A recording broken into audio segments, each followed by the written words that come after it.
Hey folks, Sean Jordan from the Research and Planning Group here, and I'm going to take a couple of minutes to show you how you can use ChatGPT to create a quick survey that you can use to collect data, or which you can even use as a screener for qualitative research projects like focus groups.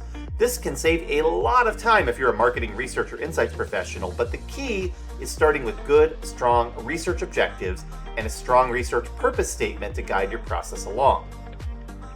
Let's say that I need to create a simple brand awareness survey for a soft drink brand called Fizzy Pop, with a sample of Midwestern consumers aged 25 to 65 from a research panel or a provided email list.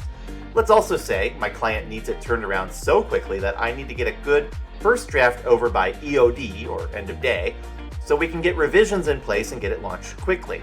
This is a great time for me to use generative AI to help us achieve that goal. Generally speaking, my survey needs to include 4 basic sections: a screener to ensure that I'm getting the right people to participate, a block of brand awareness questions, a block of brand attribute questions, and, if I'm being conventional, some demographic or profiling data. We'll treat those 4 sections as our research objectives and say that the purpose of the study is to gauge how well the brand Fizzy Pop compares against other popular soft drink brands. So I'm going to enter a prompt like this. Now this prompt is pretty lengthy, and I'm asking ChatGPT to write a survey based on some different criteria that we just articulated. But I want you to notice as I put that prompt in, that's about 3 paragraphs, look how quickly it takes that and interprets that into a survey with labeled sections, with scales, with types of questions that I would ask in a survey that was following these basic research objectives. What ChatGPT writes up in this prompt is actually pretty decent, and I can use it as a starting point for a draft. Now, I might want to change some things. For example, sometimes ChatGPT will output that we're doing a Midwest soft drink brand awareness study, and I don't want the word Midwest in there because that could encourage fraud. But just by starting with this draft, I've probably saved myself at least an hour or 2 of initial survey development time, and it's hitting most of the major points that I would have hit in my own survey design anyway. My need for speed is met, and I can move on to revising this into a really clean first draft. I could use a very similar process to develop a focus group screener. Let's say we're conducting a series of focus groups for the same client. Now here's a prompt I can write to have ChatGPT write a screener for me. Once again, I'm going to put in a lot of detail here about what I'm looking for, including what the Midwestern region is defined as in terms of states, when the groups are going to take place.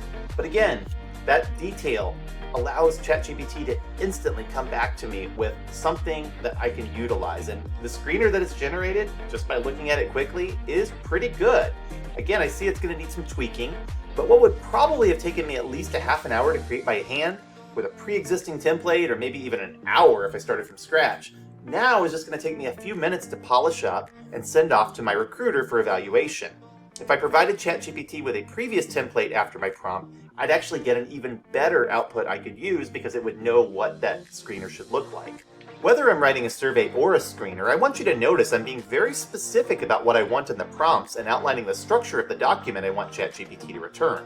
The program can work well from general instructions, but the more precision and detail you can provide, the better the output. And as always, I'm never just going to copy and paste something I generated in the AI program and then send it to the client. I'm going to use it as a starting point to save myself some time, and then I'm going to spend some more time tailoring it to suit my style and reflect my expertise as a research professional. I hope you found this to be a useful tip. Please remember, though, that my ethical guideline is to always let people know if you're using AI to author something, even if it's just generating a starting point for your own work. Remember, too, to be careful when you upload directly into ChatGPT, and always disguise anything that's sensitive. If you enjoyed this, please be sure to share it with someone else who can use it, and also hit the like button, subscribe to my channel, and leave a comment to share some of your fun tips for using ChatGPT. See you next time.